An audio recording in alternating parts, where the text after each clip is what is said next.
¿Alguna vez te has detenido a pensar en el silencio, ese vacío que a menudo asociamos con la ausencia de sonido, pero que en realidad puede estar lleno de significado? En el corazón de una fortuna inmensurable, donde el oro y el mármol hablan más fuerte que las palabras, reside un niño, el heredero de un imperio, envuelto en un mutismo que ha desconcertado a su acaudalado padre y a la élite que lo rodea.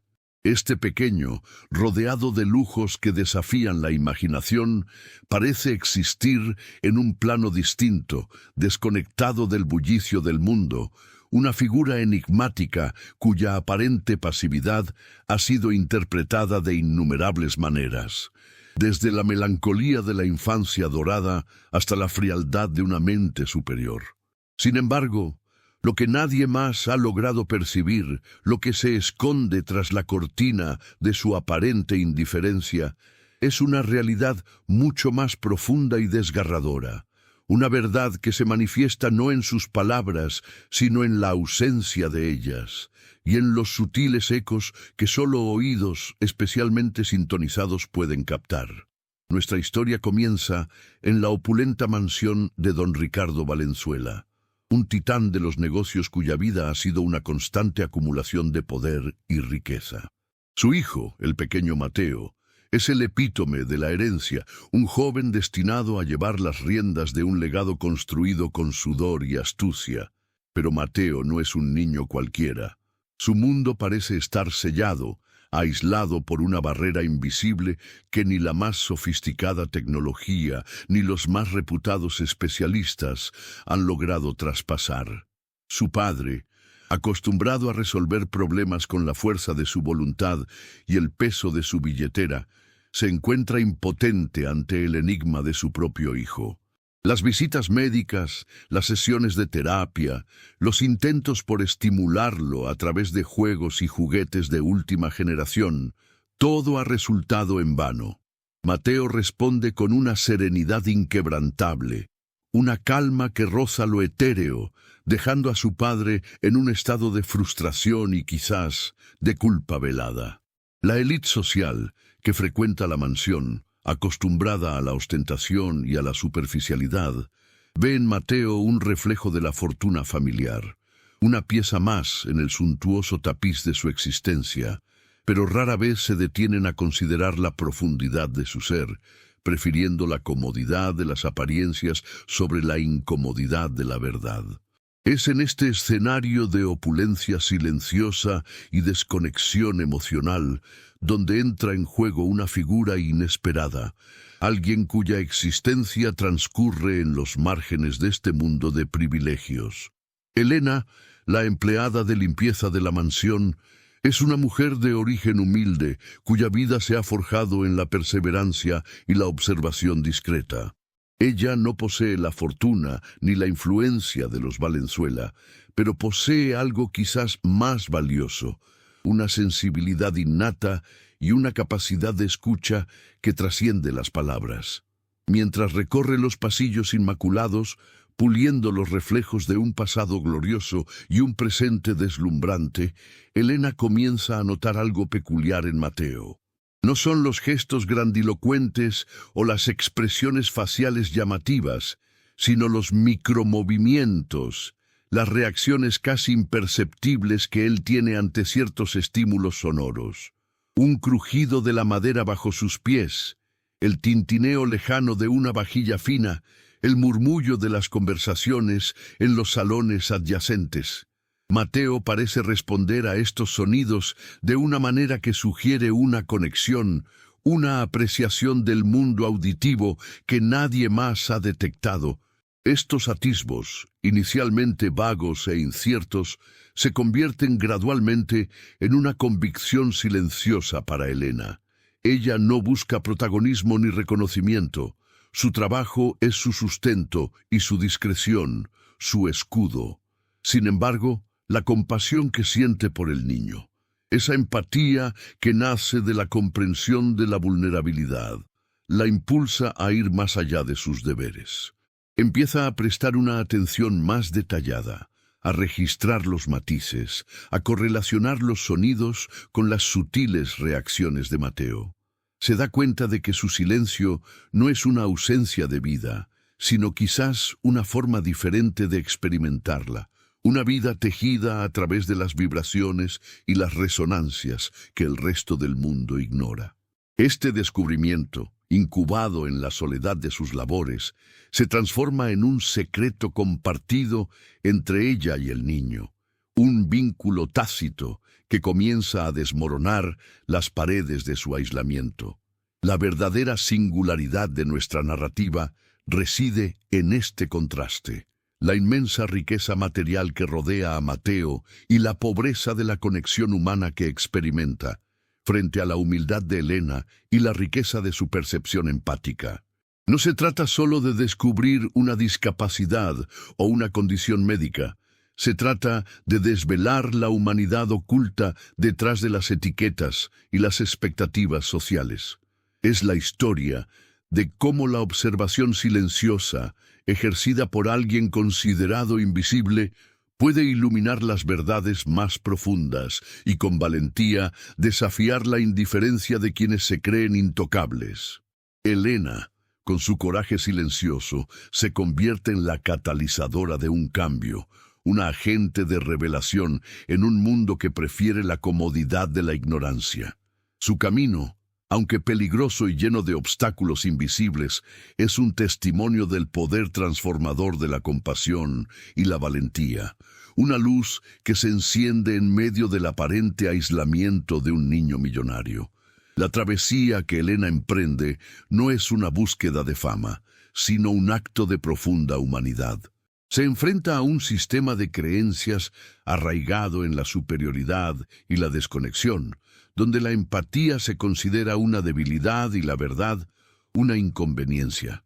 Su misión es desmantelar las falsas percepciones, exponer la arrogancia de la élite y, sobre todo, darle voz a quien no la tiene, o mejor dicho, a quien no se le ha sabido escuchar. La mansión Valenzuela, con sus muros imponentes y su opulencia deslumbrante, se convierte en el escenario de esta batalla silenciosa, una lucha por la comprensión y el reconocimiento de la dignidad intrínseca de cada ser humano, sin importar su origen o su condición. Este es el punto de partida de una historia que nos invita a mirar más allá de las apariencias, a escuchar el silencio y a encontrar la esperanza en los lugares más insospechados. El contexto histórico y social de la élite en la que vive Mateo y su familia es fundamental para comprender la magnitud del desafío que Elena enfrenta. Durante siglos, las clases adineradas han desarrollado una cultura intrínseca de autoprotección, donde la preservación de la reputación y el mantenimiento de las apariencias a menudo eclipsan la búsqueda de la verdad o la empatía genuina. Las familias de gran linaje, como los Valenzuela, han cultivado un sentido de exclusividad, creando burbujas sociales donde las normas y los valores difieren significativamente de los del resto de la sociedad. En este microcosmos, el comportamiento inusual de un niño, especialmente un heredero, no se aborda primariamente con compasión o curiosidad científica, sino a menudo con una mezcla de vergüenza, negación y un deseo apremiante de corregirlo para mantener la imagen impecable de la familia.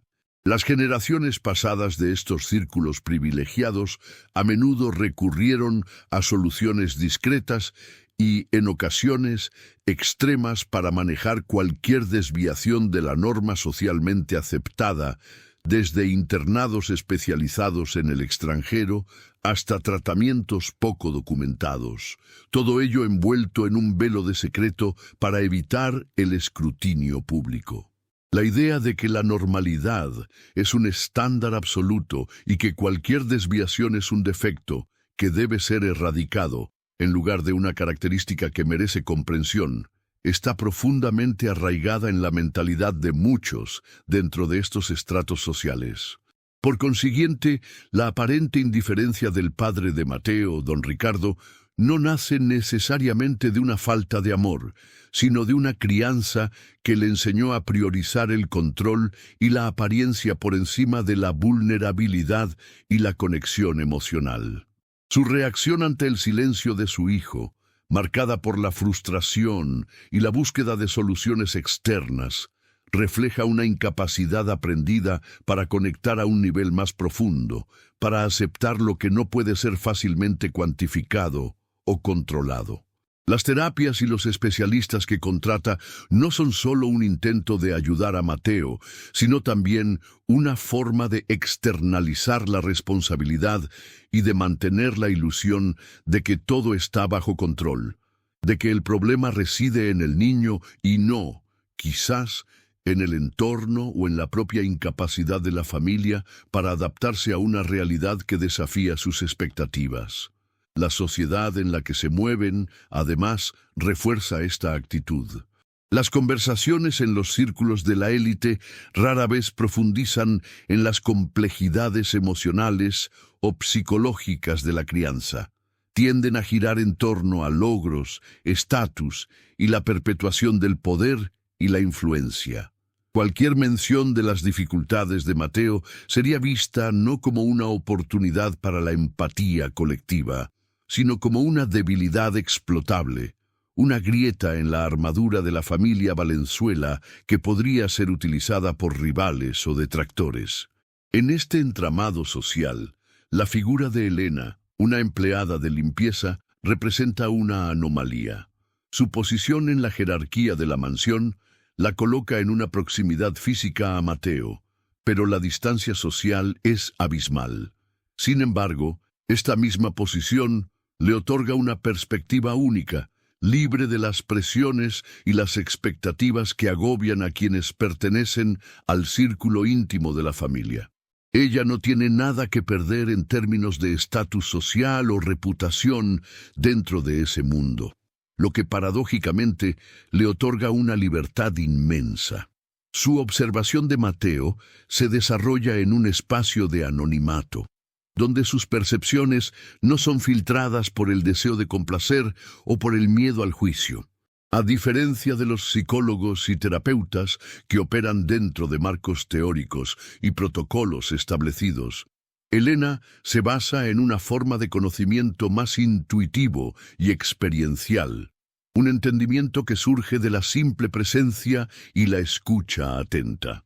Ella no busca diagnosticar ni categorizar, sino simplemente comprender, una aproximación que en su sencillez resulta revolucionaria en un entorno donde la complejidad y la especialización son a menudo sinónimos de autoridad. Por ende, las sutiles reacciones de Mateo ante los sonidos que Elena comienza a notar no son simplemente datos aislados. Representan la manifestación de una inteligencia y una sensibilidad que operan en un canal diferente. Podría ser que Mateo experimente el mundo de una manera predominantemente sensorial, donde los sonidos no son meras ondas de presión, sino experiencias ricas en matices, en texturas y en significado emocional. Quizás los sonidos le proporcionan una forma de anclaje en la realidad, una manera de percibir el paso del tiempo o la presencia de otros, algo que las interacciones visuales o táctiles convencionales no logran ofrecerle de la misma manera. La clave aquí es que, mientras los expertos buscan una solución externa a un problema percibido, Elena está descubriendo una forma de comunicación interna, una lógica propia en la experiencia de Mateo. Su valentía no reside en confrontar directamente a don Ricardo desde el principio, sino en la perseverancia de su observación, en la acumulación silenciosa de pruebas que demuestran la riqueza interior del niño, desafiando así la narrativa predominante de su supuesta deficiencia. Además, la forma en que Elena aborda este descubrimiento es crucial.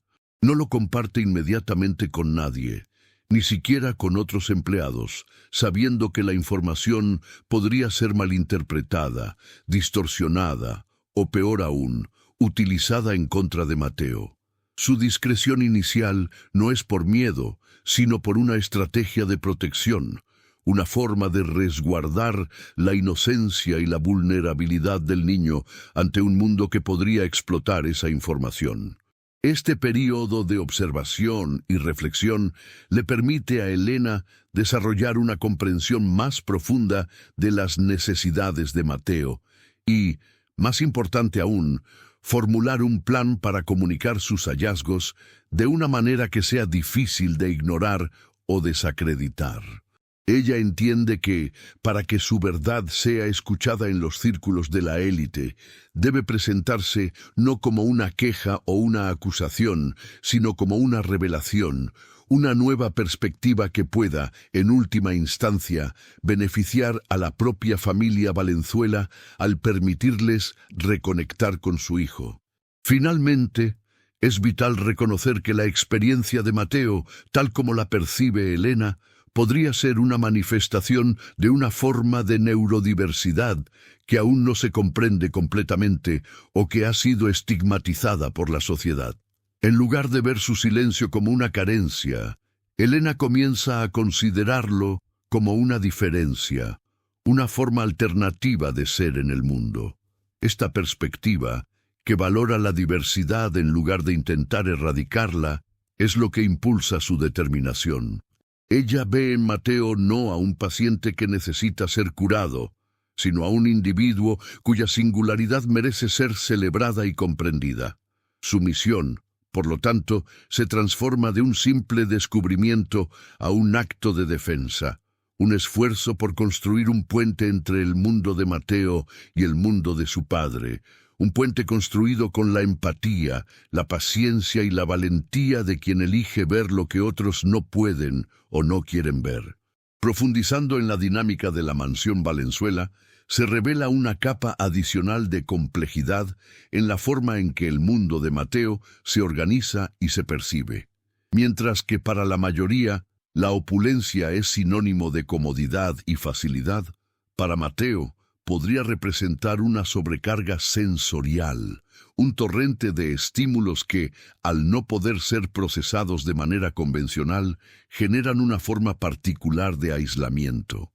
Pensemos en la arquitectura misma de la mansión, los vastos espacios abiertos, los materiales reflectantes como el mármol pulido y los espejos ornamentados, las innumerables fuentes de luz artificial que parpadean y cambian, y la constante presencia de empleados en movimiento, cada uno con su propio ritmo y propósito. Para un niño con una sensibilidad auditiva exacerbada, cada crujido de las tablas del suelo, cada susurro de la seda de las cortinas, cada vibración de los sistemas de climatización, podría ser una distracción constante, un ruido blanco que dificulta la concentración en interacciones más sutiles. Elena, al ser una observadora del entorno físico, no solo percibe los sonidos, sino también la forma en que estos interactúan con el espacio y cómo Mateo reacciona a ellos. Consideremos la metodología de Elena para recopilar información. No se trata de una recopilación de datos al estilo científico, sino de una acumulación de experiencias vividas. Ella no registra las frecuencias ni las decibeles exactos, sino la calidad del sonido y la respuesta de Mateo. Por ejemplo, podría notar que un determinado tipo de música clásica, con sus patrones predecibles y su estructura armónica, produce una respuesta de calma y enfoque en Mateo, mientras que el ruido repentino de un coche deportivo arrancando en la entrada genera una tensión perceptible en su postura, aunque no emita sonido alguno. O quizás la cadencia rítmica de la aspiradora cuando se acerca a su habitación provoca una leve contracción muscular, una señal de alerta que pasa desapercibida para los demás. Estos detalles, aparentemente insignificantes, constituyen el lenguaje secreto que Elena está aprendiendo a descifrar. Es un lenguaje de matices, de sutilezas, de la comunicación no verbal que trasciende las palabras y las expresiones faciales convencionales. A diferencia de los profesionales que buscan patrones diagnósticos en base a respuestas esperadas, Elena opera desde la intuición y la empatía. Ella no se pregunta ¿qué le pasa a Mateo?, sino ¿cómo se siente Mateo? Esta pregunta fundamental la lleva a interpretar sus reacciones no como síntomas de una enfermedad, sino como expresiones de su experiencia interna. Por ejemplo, si Mateo se acerca a una ventana y se queda mirando fijamente la lluvia, mientras que otros niños buscarían juguetes o llamarían la atención de sus padres, Elena podría interpretar esto como una fascinación por el patrón rítmico y el sonido constante de las gotas, una forma de autorregulación sensorial. Ella no lo ve como un niño que pierde el tiempo, sino como uno que encuentra consuelo y orden en la naturaleza de los sonidos. Esta diferencia de enfoque es crucial, ya que cambia la perspectiva de un problema a una característica, de una deficiencia a una forma diferente de interactuar con el mundo. Asimismo, la propia labor de Elena la expone a una variedad de sonidos y vibraciones que la mayoría de las personas ignoran. El zumbido de los electrodomésticos, el crujido de la madera bajo el peso de los muebles, el murmullo de las conversaciones filtrándose a través de las paredes, todo ello forma parte de su paisaje sonoro cotidiano. Esta familiaridad con el ruido de fondo le permite discernir las anomalías, las interrupciones en esa sinfonía de lo cotidiano, y cómo Mateo responde a ellas. Es como si su trabajo, realizado en el aparente anonimato de las sombras, le hubiera otorgado una especie de superpoder auditivo, una agudeza desarrollada por la necesidad y la observación constante. Ahora, imagine cómo esta habilidad se aplica en su vida fuera de la mansión. Ella podría ser la primera en notar un cambio en el tono de voz de un ser querido, una señal de alerta temprana de una preocupación o una enfermedad, o la primera en percibir el sutil chirrido de un electrodoméstico a punto de fallar, evitando así un problema mayor. La importancia de este descubrimiento para Elena trasciende la mera curiosidad. Ella se da cuenta de que, al comprender mejor a Mateo, podría haber una manera de tender un puente entre él y su padre, un puente construido no con palabras, sino con experiencias compartidas y adaptaciones sensibles. Quizás, si don Ricardo pudiera ser guiado a comprender la importancia de ciertos sonidos para su hijo o a moderar aquellos que le causan malestar, la conexión entre ellos podría florecer. Elena, al observar el mundo desde una perspectiva terrenal y práctica, entiende que los grandes gestos a menudo se construyen a partir de pequeñas adaptaciones y que la verdadera riqueza reside en la comprensión mutua, incluso cuando esa comprensión se comunica a través de canales no convencionales. Su valentía, entonces, se manifiesta en la voluntad de intentar esta comunicación, de ser la intermediaria entre dos mundos que, de otro modo, seguirían separados por el silencio y la incomprensión. La comprensión que Elena va tejiendo sobre Mateo no se limita a una mera catalogación de sus reacciones, se adentra en la arquitectura de su percepción sensorial, desentrañando cómo el mundo físico se traduce en experiencias internas para el niño. Por ejemplo, Elena podría observar cómo Mateo, al ser expuesto a una habitación con mucha luz artificial y colores vibrantes, se retrae, buscando la penumbra de un rincón. Sin embargo, si se le presenta un espacio con iluminación natural tenue y tonos tierra, su disposición cambia radicalmente, mostrando una apertura y una curiosidad renovadas. Esto sugiere que la normalidad percibida por la mayoría es, para Mateo, un entorno potencialmente abrumador, mientras que una estética más minimalista y natural le proporciona la calma necesaria para interactuar. Elena, al notar esta preferencia, comienza a modificar sutilmente el ambiente en las áreas donde Mateo suele pasar tiempo, ajustando las cortinas, reorganizando los muebles para optimizar el paso de la luz natural o incluso colocando objetos con texturas suaves y predecibles a su alcance, acciones que no requieren un gran dispendio económico, sino una aguda conciencia de las necesidades del niño. Además, Elena empieza a percibir patrones en las interacciones de Mateo con los objetos inanimados. Mientras otros niños podrían buscar la gratificación instantánea de un juguete electrónico, Mateo podría mostrar un interés prolongado en la forma en que el agua fluye por un desagüe, o en la textura y el sonido de la arena al caer.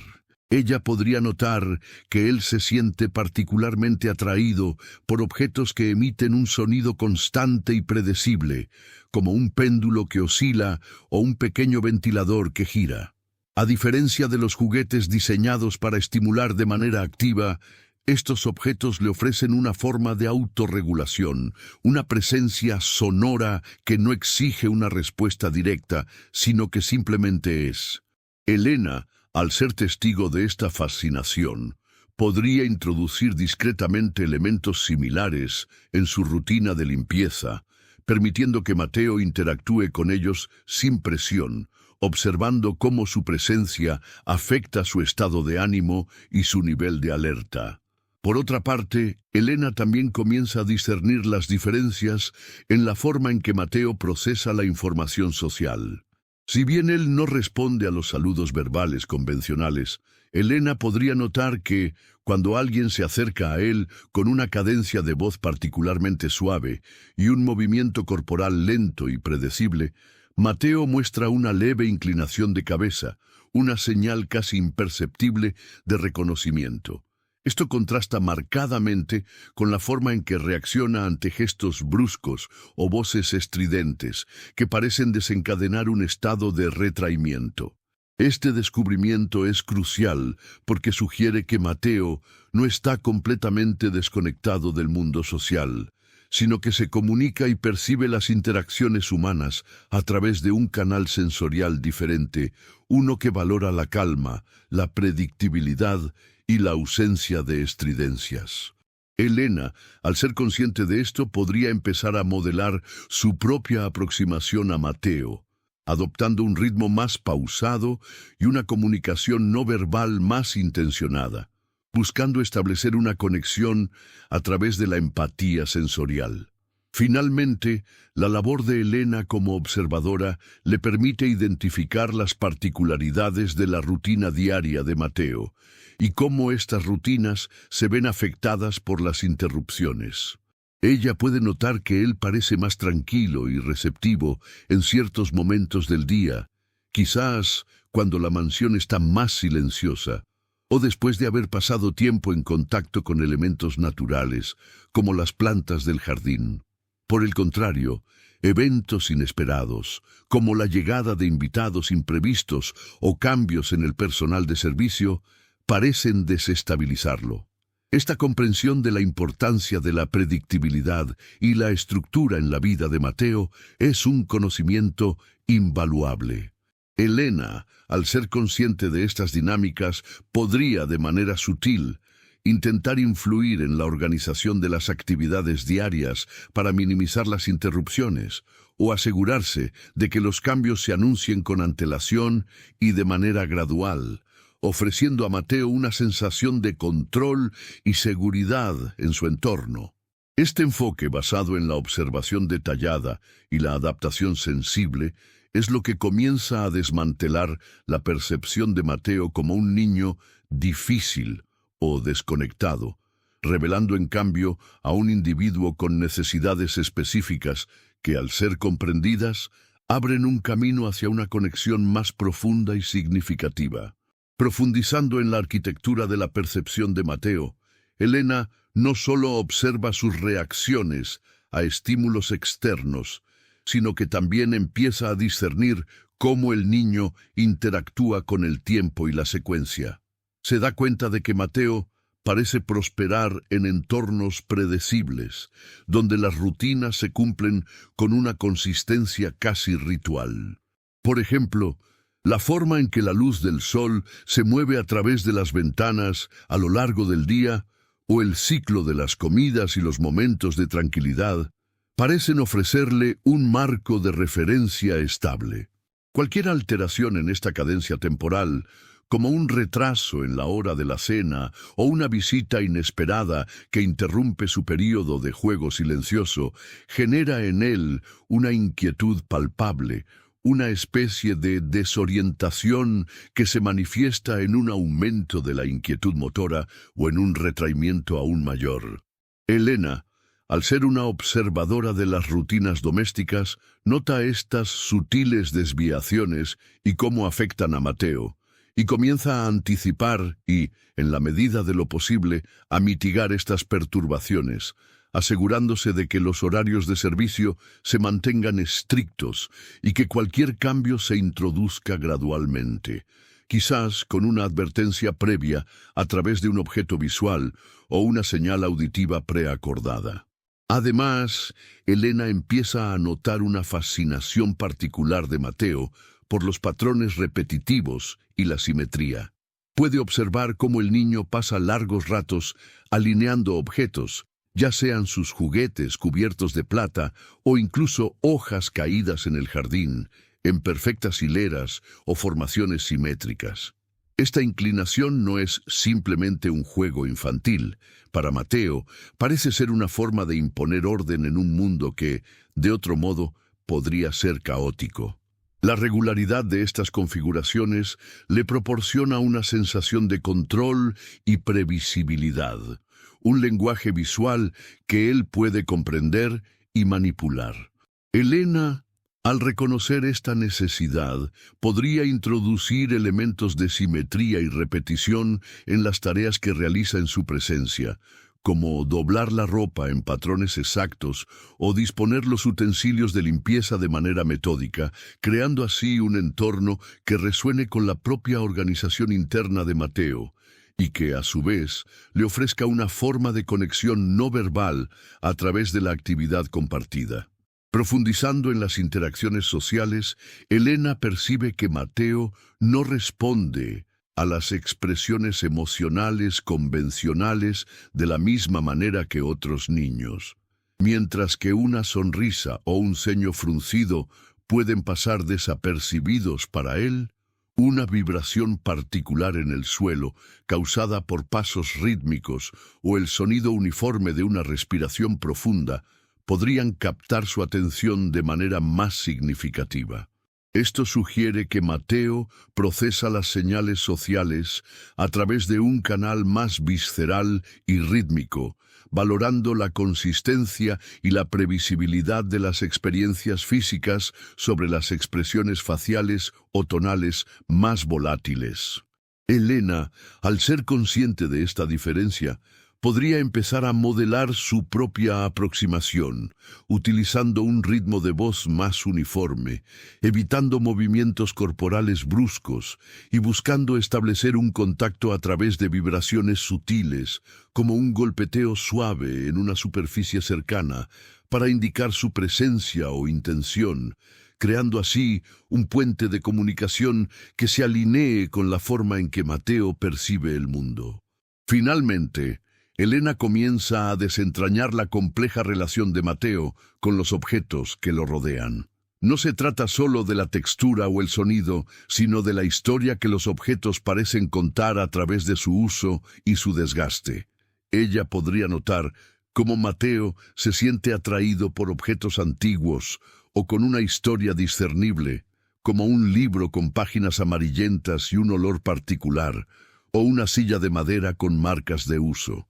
Esta atracción no es meramente estética, sugiere una apreciación por la continuidad y la permanencia, por la forma en que los objetos pueden encapsular el paso del tiempo y las experiencias pasadas. Elena, al ser una persona que trabaja con objetos cotidianos, empieza a ver su labor no solo como una tarea de limpieza, sino como una forma de interactuar con el mundo material de una manera que podría ser significativa para Mateo.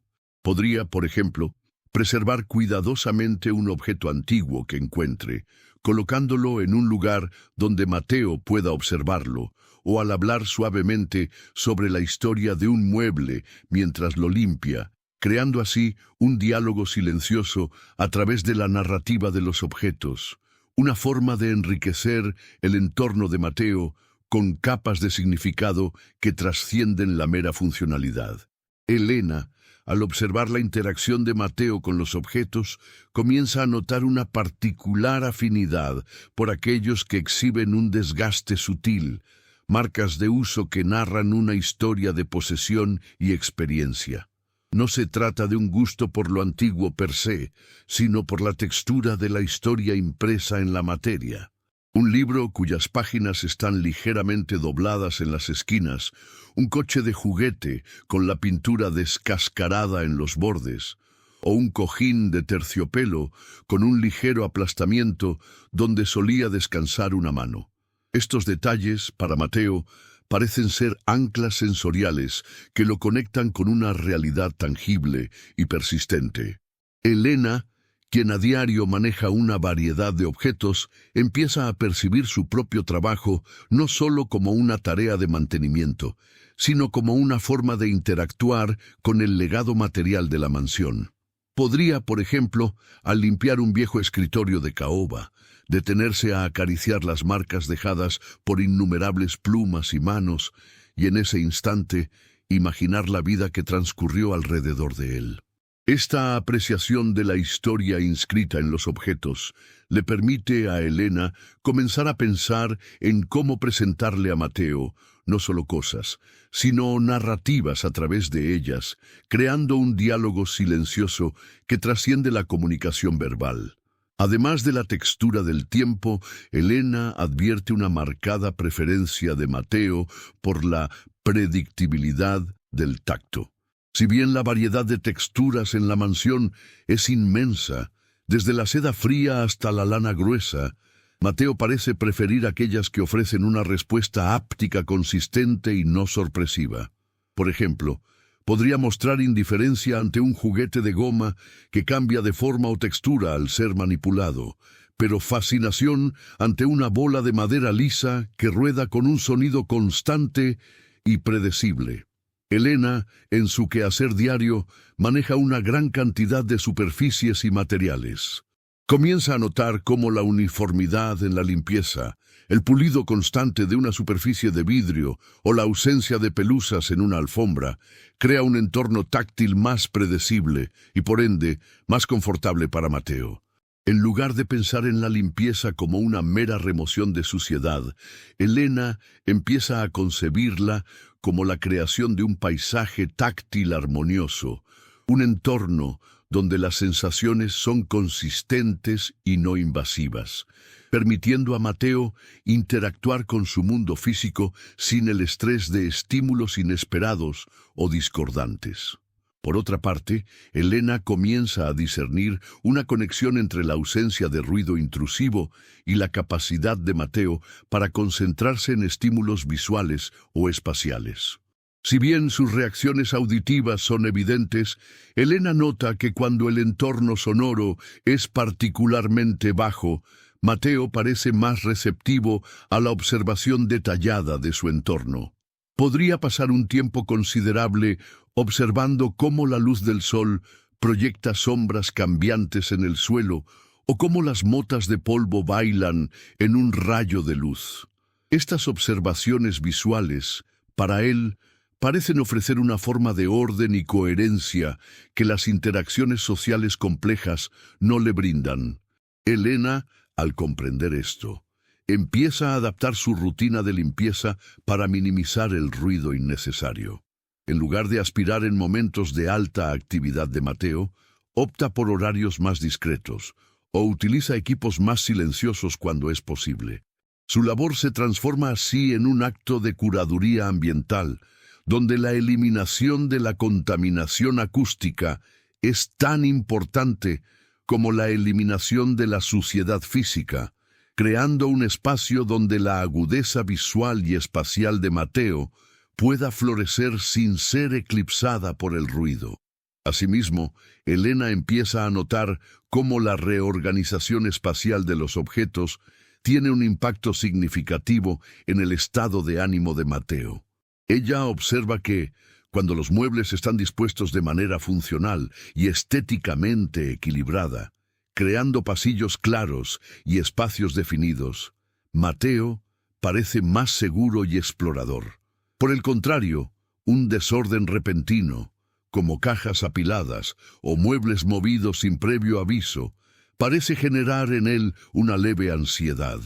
Elena, en su rol, tiene la capacidad de influir en la disposición espacial de los objetos durante su labor.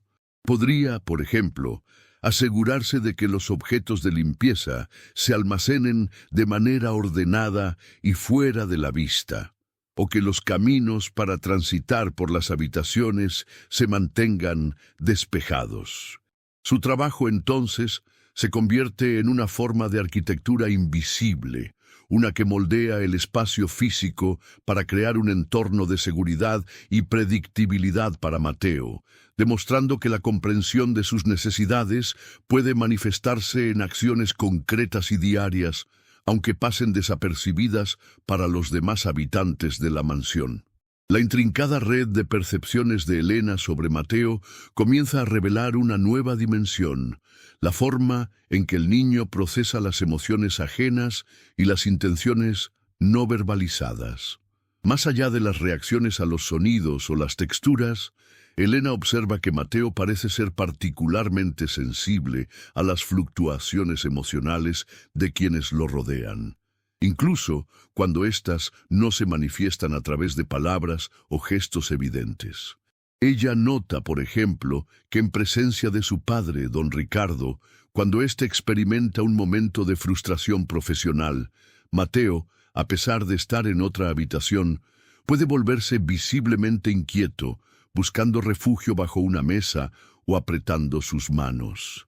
Elena interpreta esto no como una respuesta directa a un sonido específico, sino como una especie de sintonización empática, una resonancia con la tensión emocional que emana de su padre, captada quizás a través de sutiles cambios en el ambiente, vibraciones corporales apenas perceptibles o incluso, hipotéticamente, una forma de percepción extrasensorial aún no comprendida por la ciencia.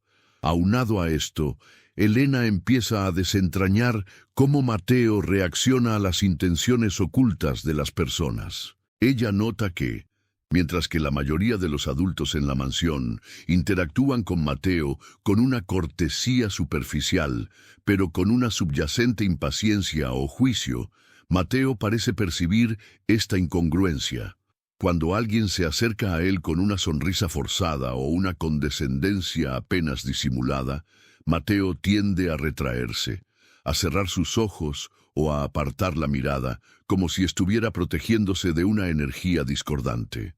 Por el contrario, cuando Elena misma se acerca a él, su intención es genuinamente compasiva y su aproximación es lenta y respetuosa, y Mateo a menudo responde con una leve inclinación de cabeza o un contacto visual fugaz, una señal de reconocimiento de la autenticidad de su presencia.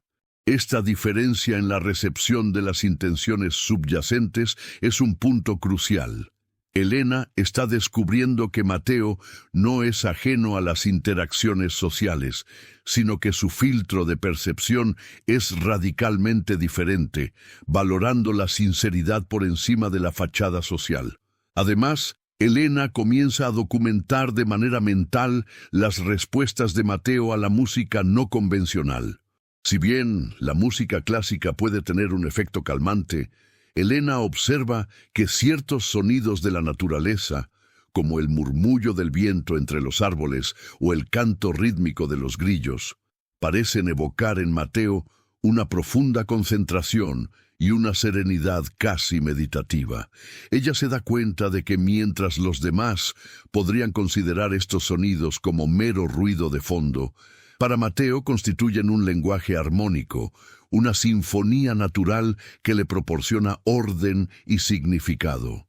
Elena, al ser una persona que valora la tranquilidad del entorno, empieza a crear oportunidades para que Mateo experimente estos sonidos de manera más directa, quizás abriendo ventanas en momentos de calma o reproduciendo grabaciones de sonidos naturales en volúmenes bajos y controlados, buscando así nutrir esta conexión sensorial única y ofrecerle una forma de enriquecimiento que va más allá de los estímulos artificiales del mundo de los adultos. De igual manera, Elena empieza a percibir una conexión entre la actividad física de Mateo y su estado emocional y cognitivo. Ella nota que, después de un período de movimiento controlado y repetitivo, como caminar de un lado a otro en un patrón predecible o mecerse suavemente, Mateo parece estar más receptivo a la interacción y a la exploración. Este movimiento no es un juego aleatorio, parece ser una forma de autorregulación, un método para procesar información o para gestionar la sobrecarga sensorial. Elena, al ser testigo de esta dinámica, empieza a comprender que el silencio de Mateo no es pasividad, sino una forma diferente de procesar el mundo, y que su aparente aislamiento puede ser, en parte, una consecuencia de la falta de oportunidades para participar en actividades que le permitan expresar y regular sus experiencias internas.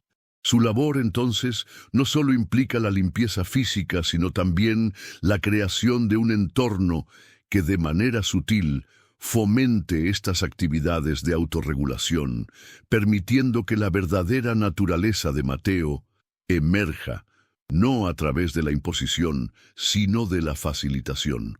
Ahora consideremos cómo la propia estructura social de la élite, con su énfasis en la linaje y la continuidad, puede inadvertidamente crear un entorno que exacerba la desconexión de Mateo.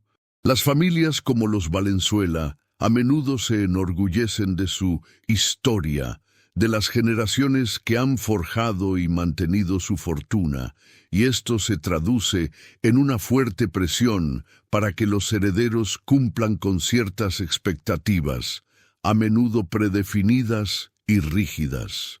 En este contexto, un hijo que no encaja en el molde, que no exhibe las habilidades de comunicación o las interacciones sociales esperadas, puede ser visto no solo como una desviación personal, sino como una amenaza potencial a la preservación de ese legado.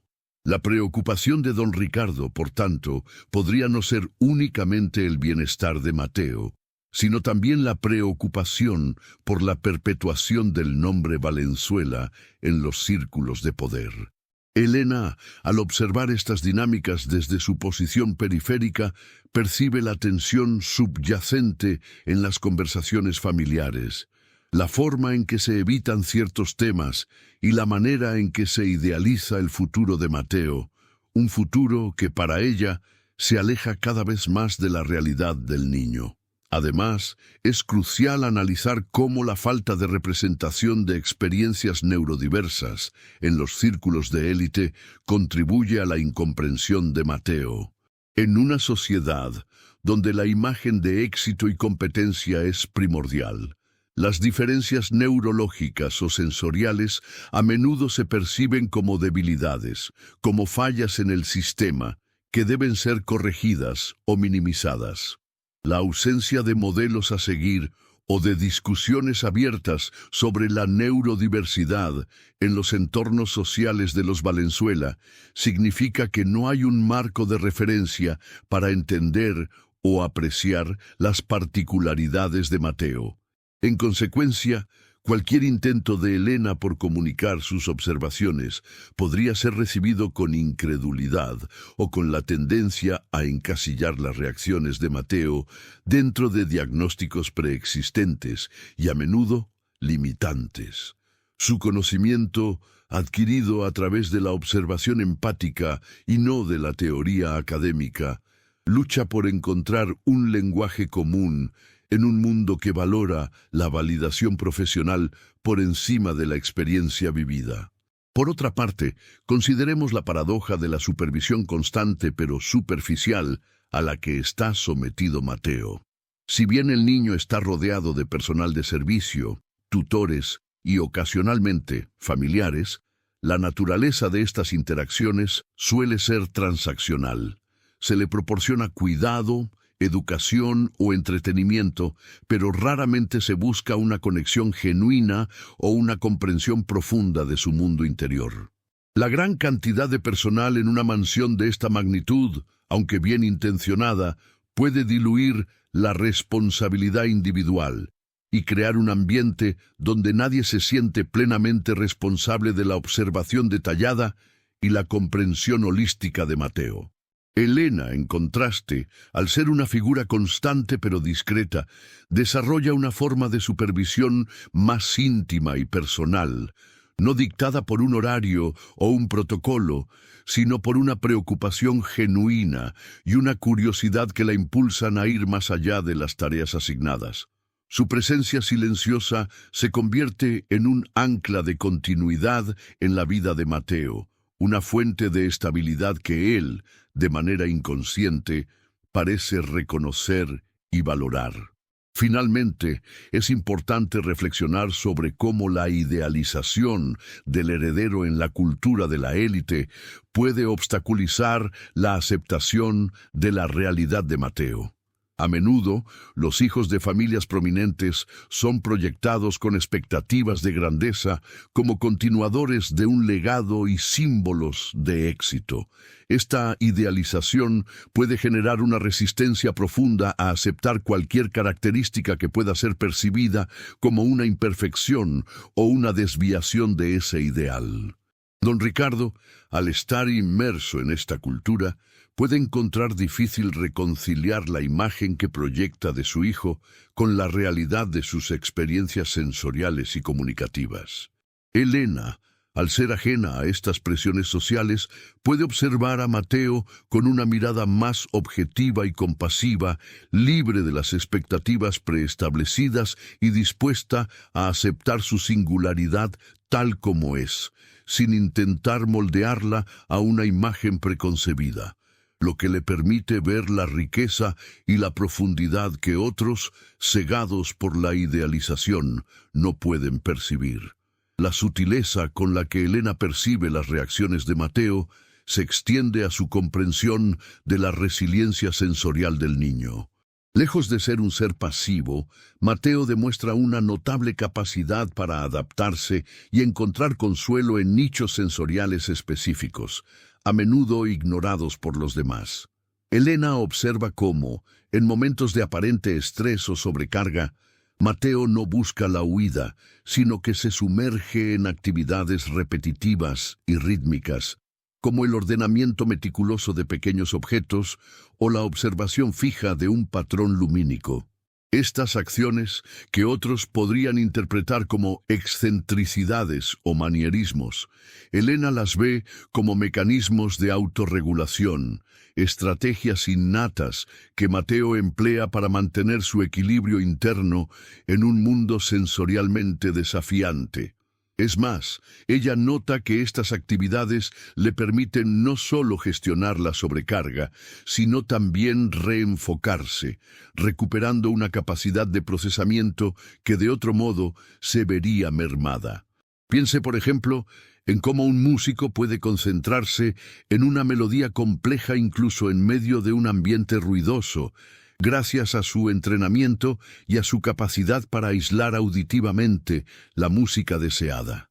De manera análoga, Mateo parece haber desarrollado una habilidad para sintonizar con ciertos estímulos, creando su propia burbuja de orden sensorial. Además, Elena comienza a desentrañar el lenguaje tácito de la posesión en Mateo, una forma de comunicación que trasciende la mera propiedad material. Ella observa que Mateo no se apega a los juguetes caros o a los objetos de lujo que abundan en la mansión. Su interés recae en objetos que han sido tocados y manipulados repetidamente, que llevan la marca de una interacción prolongada. Por ejemplo, un libro con las páginas ligeramente arrugadas por el uso constante o un trozo de madera pulido por el roce de las manos parecen tener un valor intrínseco para él. Elena, al ser consciente de esta preferencia, empieza a incorporar en su rutina de limpieza la manipulación cuidadosa y respetuosa de estos objetos. No se trata solo de limpiarlos, sino de preservar la historia que llevan consigo, de mantener intactas las marcas del tiempo y la interacción humana, creando así un entorno donde Mateo pueda interactuar con objetos que resuenan con su propia forma de percibir el valor. En otro orden de ideas, Elena se da cuenta de que la arquitectura emocional de la mansión influye profundamente en Mateo, incluso más allá de las interacciones directas.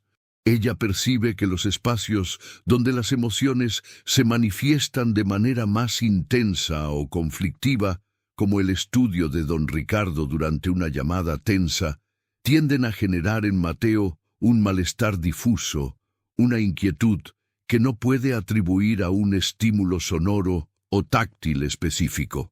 Elena, al ser una observadora de las dinámicas domésticas, empieza a notar cómo estas fluctuaciones emocionales colectivas se filtran a través de las paredes y los espacios, creando una atmósfera que Mateo, de manera intuitiva, parece absorber. Su labor de limpieza, al mantener un orden físico y una calma ambiental, se convierte en un contrapunto a esta arquitectura emocional, un intento de crear pequeños oasis de serenidad en medio de la tensión subyacente, ofreciendo a Mateo un refugio sensorial que le permite mantener su equilibrio. Finalmente, Elena empieza a desentrañar la conciencia espacial y la interacción de Mateo con el movimiento. Ella nota que cuando Mateo se desplaza por la mansión, lo hace con una precisión casi calculada, evitando obstáculos con una anticipación notable, incluso en espacios que no le son familiares. Esta habilidad sugiere una profunda comprensión de las dimensiones espaciales y de la trayectoria de los objetos en movimiento. Elena, en su rutina, a menudo se encuentra navegando por los mismos espacios y comienza a aplicar esta conciencia espacial a su propia labor. Al organizar los objetos de limpieza de manera que no obstruyan el paso, o al limpiar superficies de manera que creen patrones visuales claros, no solo está facilitando su trabajo, sino que también está, de manera indirecta, creando un entorno más predecible y seguro para Mateo, un espacio donde su propia habilidad para navegar el mundo físico puede ser expresada sin interferencias. La agudeza de Elena para discernir las sutilezas en Mateo se extiende a su comprensión de la arquitectura emocional que impregna la mansión, y cómo ésta afecta al niño a un nivel casi sísmico. Más allá de los sonidos audibles, Elena percibe las ondas de tensión que emanan de las interacciones familiares, especialmente aquellas que involucran a don Ricardo. Cuando el magnate está inmerso en negociaciones complejas o enfrenta contratiempos empresariales, la atmósfera de la mansión se carga de una energía palpable. Elena nota que, en esos momentos, Mateo, incluso resguardado en su habitación, muestra signos de inquietud.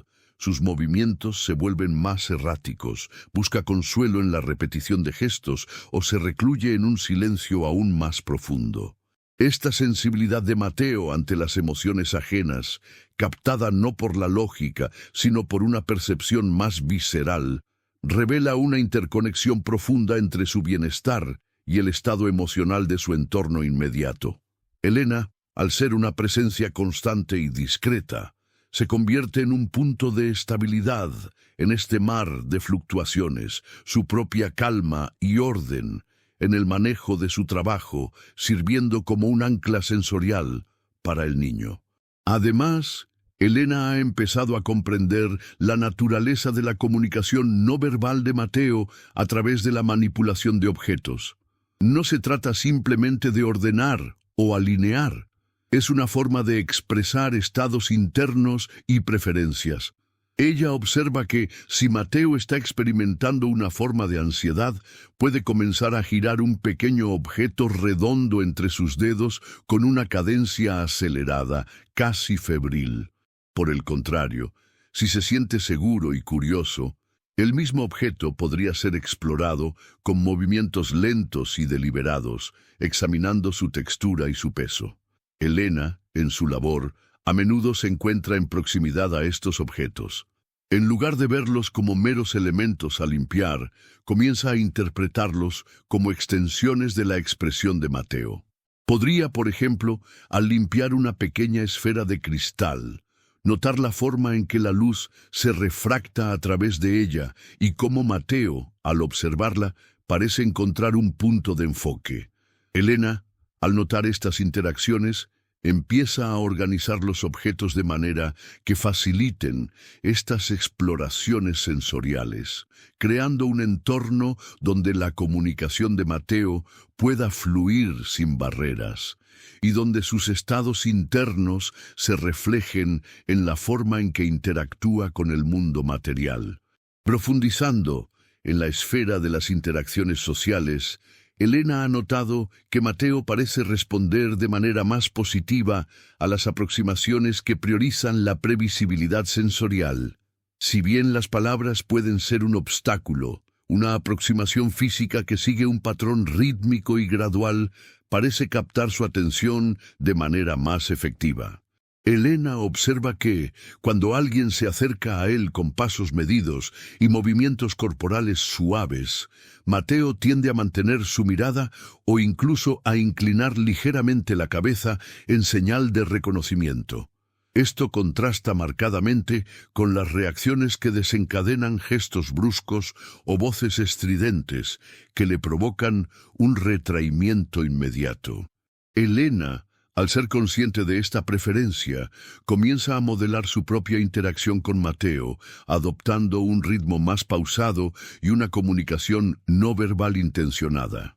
Su labor de limpieza se convierte así en un escenario de práctica para esta forma de comunicación empática, donde el simple acto de deslizar un paño sobre una superficie puede ser una forma de establecer un contacto suave y predecible, creando un puente de entendimiento que trasciende las palabras y las expectativas sociales convencionales.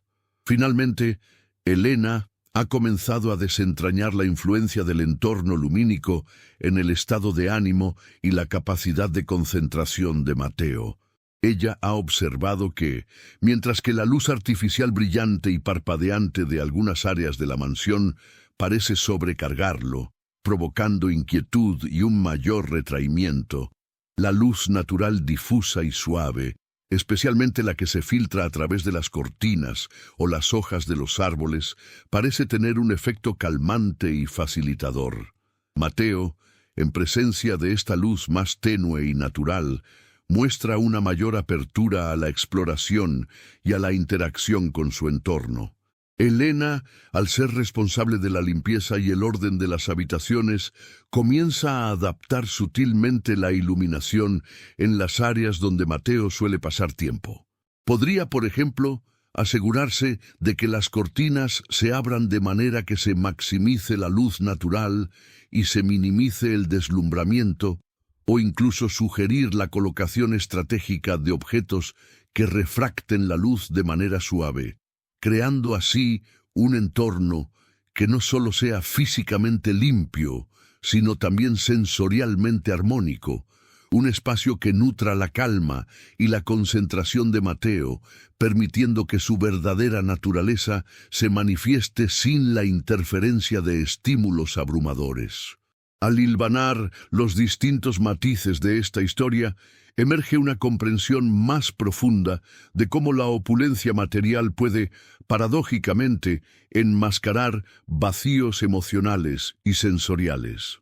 Hemos transitado por los senderos menos transitados de la percepción, donde la ausencia de sonido audible se transforma en un universo de vibraciones y resonancias, y donde la aparente desconexión del mundo exterior revela una conexión interna de una riqueza insospechada.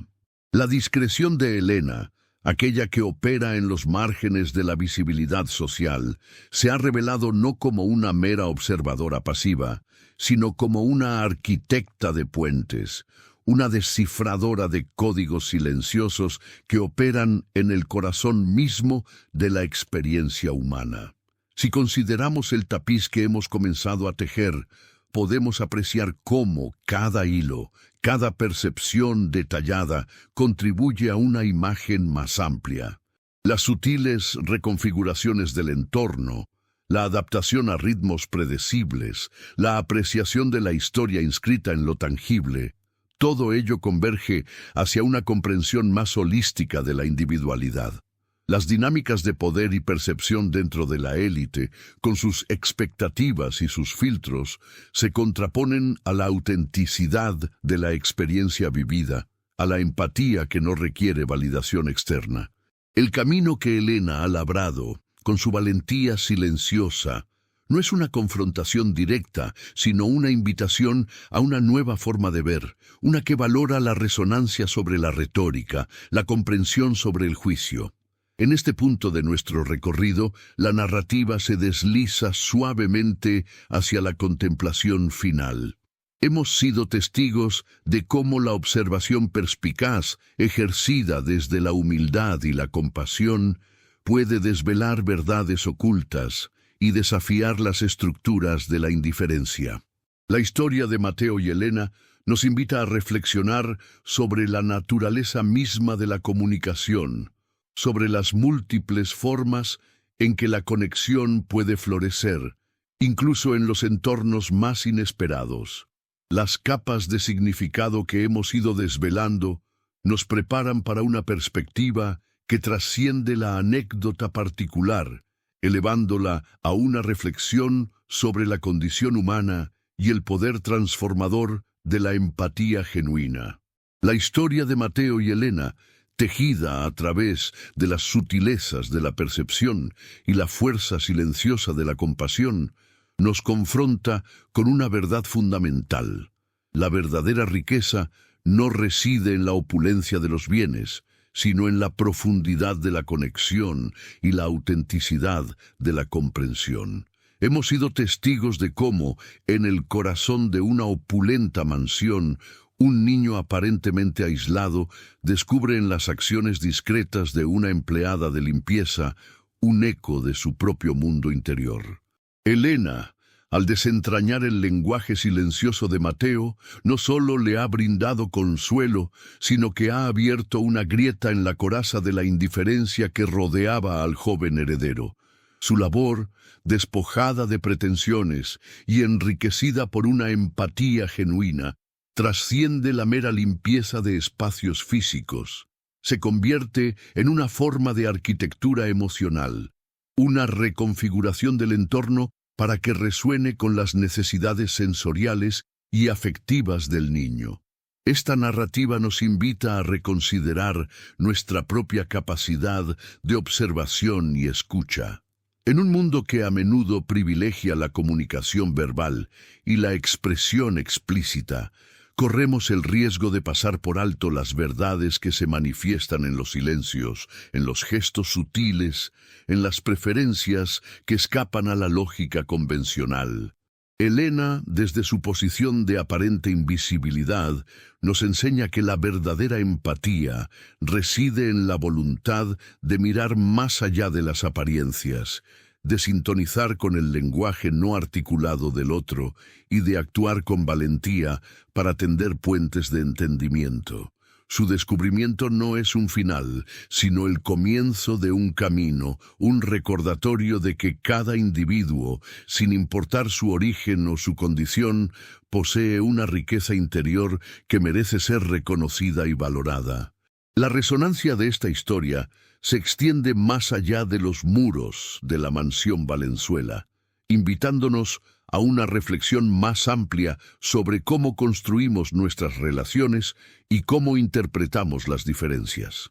Nos desafía a cuestionar nuestras propias percepciones y a cultivar una mayor apertura hacia aquellas experiencias que difieren de la norma establecida.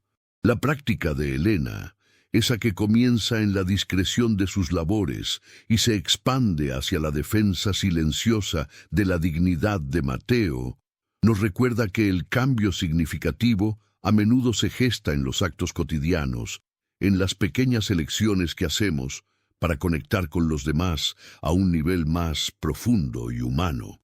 La verdadera práctica comienza ahora, en la forma en que elegimos escuchar, observar y actuar en nuestro propio mundo, buscando la resonancia en los silencios y la luz en las sombras.